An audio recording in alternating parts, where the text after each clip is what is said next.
Hello, it's me, the SCOTT. And, brought this on yourself, Scotty. You brought this on. Because I just remembered I need to finish the Hellraiser franchise. I'm doing Hellraiser and Tremors back to back. So I decided to start with Hellraiser Inferno.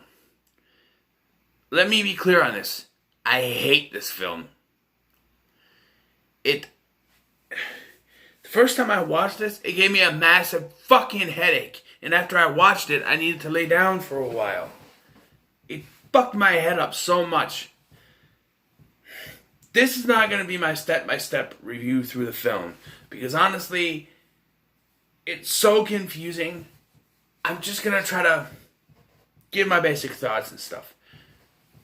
Now, when I found out this movie was starring Craig Sheffer, I'm like, yeah, I like Craig Sheffer. You know, he was great on One Tree Hill. That's what I know him from. So I'm like, yeah, okay, that would work. And you have James Remar. You know, I'm like, oh, okay, yeah, he was good and stuff. Too Fast, Too Furious. Mortal Kombat and Night. Anyway, he's been good and stuff. So I'm like, all right. And we got Nicholas Totoro, who was kind of funny in The Longest Yard. So, there you go. What's the story here? The story is that Detective Joseph Thorne is on the look for a criminal known as the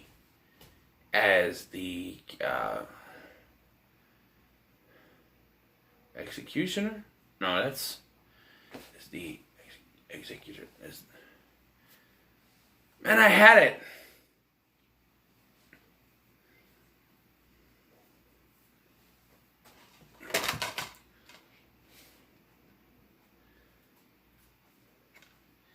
So he's on the trail of a murderer when it leads him to the puzzle box, the main configuration, if you will. And then he activates it and, well, before I continue, I should let you know that everything after the fourth film, except for, well, the next three films at least, this one, Hellseeker and Deader, were spec scripts the Dimension had laying around, and decided, hey, we need a Hellraiser movie, let's just shove Hellraiser in here. I heard people say that this is the best of the three. I think it's actually the worst of the three. With Deader being just a little bit better. But, yeah, some people say, oh, this is the best idea of mixing Hellraiser.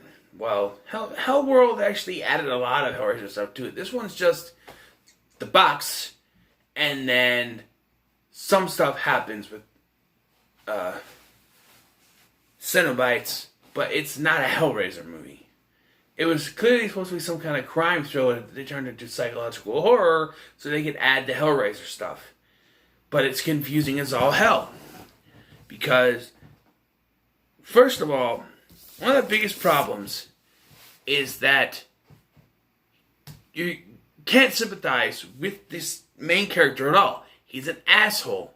Completely. Now, some people have said, oh, but you're not supposed to. But that's not the point. In Hellraiser, your main character is supposed to be sympathetic because the character is going to be dragged to hell because of this. Now, Frank, in the first film, he wasn't sympathetic, but he wasn't supposed to be. Kirsty was the one who was supposed to be sympathetic. Same with the second one. In the third one, we had Joey. She was supposed to be a sympathetic character. And in the fourth film, we had three different versions of La Marchand / Merchant, who are our sympathetic characters. And,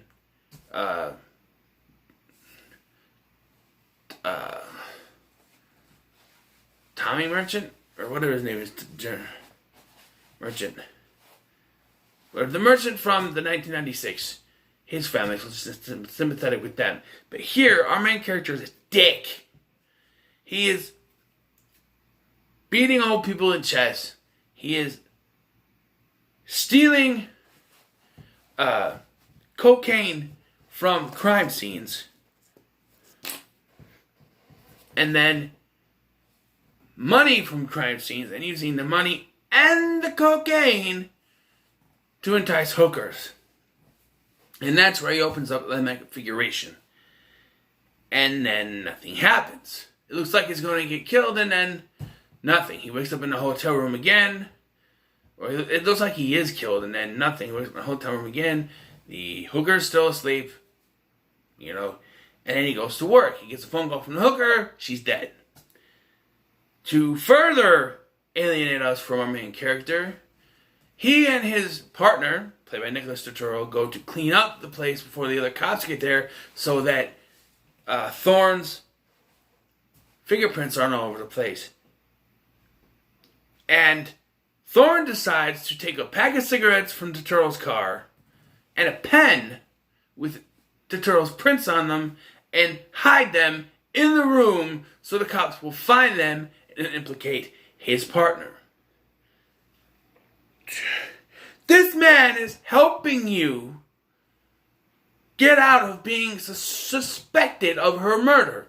Get rid of all your prints and everything, and you're going to frame him for the murder. What the fuck is wrong with you? Your friend goes out of his way to help you with this, and you're gonna frame him. Fuck you, buddy. All kinds of fuck you. I'm serious. Everything that happens to this man in this movie, he deserves it. But first and foremost, the insertion of Pinhead makes no sense to me. Because clearly, they were setting up a different kind of story going through the original script and then shoved a bunch of Pinhead stuff in, and it doesn't make any sense. They're looking for this murderer, and so because he starts declaring that stuff's going on, he gets sent to a shrink, which is played by James Remar. He pops up a couple times in the film, and you think, okay, he must be important to something, and at the end of the film, it's revealed he is this killer. But they go one step forward and have him turned into Pinhead, because it's Hellraiser, and that's what doesn't make no sense. If it was just James Remar being the killer, I can understand that. It makes sense. He works for the police department. He has files on people. He can get into places. There's this thing where they're leaving a child's finger at each place. He gets a videotape showing the death of his pedophile friend who runs a ice cream truck with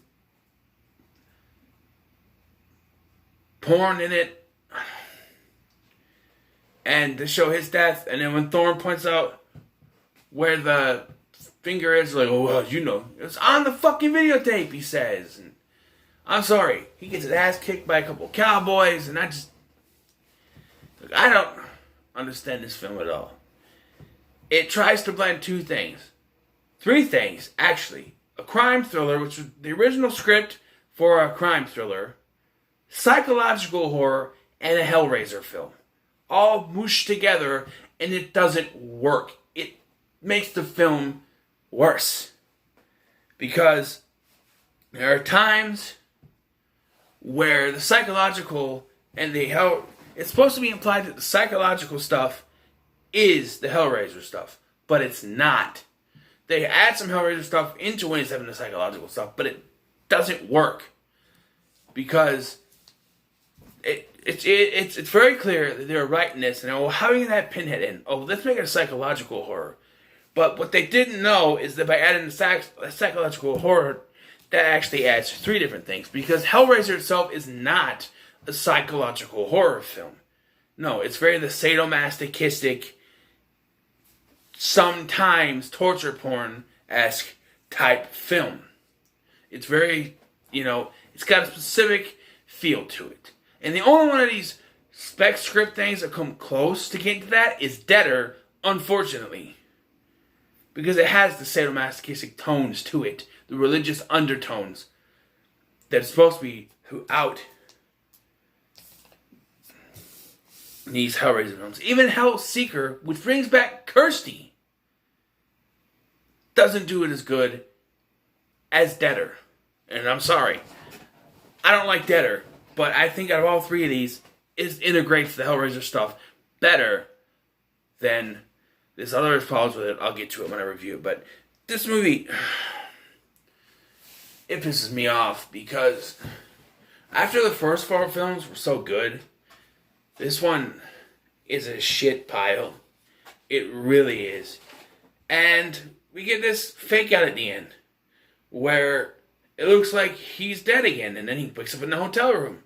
And then it starts to repeat over again. Where he gets the phone call from the hooker. This time he puts his gun in his mouth and he shoots himself. Then he wakes up in the hotel room again. Now, or the hotel bathroom, I should say. But hotel room's bathroom. Now, I watched some people's reviews, and I've kind of got the sense I think they're right on this. What it represents is that he did die when he opened the mental configuration, but now he's being tortured in hell. So everything that's going on, he's already dead. Now, you can say, oh, that's clever, but I think, then what's the point of the fucking movie? How are we supposed to root for someone who's already fucking dead? I know, you're not supposed to, and that's my problem. You're supposed to root for the protagonist of a Hellraiser movie. This one, you don't. It's the same for Hellseeker, and we'll get to that when I review it, but yeah, no. He's already in hell being tortured. He doesn't know it. I think Hellseeker explains the not knowing stuff, which we'll get to, I guess. I don't want to ruin it, but better than this, but no, it's terrible. I'm going to give it a 3 because I like Craig Sheffer, I like Nicholas Turturro, I like Doug Bradley. His Pinhead is still good, but no, it gets a 3. Definitely the worst Hellraiser movie. And you say, wait a minute, what about Revelations? For what Revelations is, it's a cheap-ass horror film, but it's a Hellraiser horror film. It tries to be Hellraiser. This movie is dog shit. 3. So what are your thoughts on Hellraiser Inferno? Let me know in the comments below. Like, share, and subscribe. I've been Scotty. I'll see you in the next one, which will be Tremors, a much better movie. Goodbye.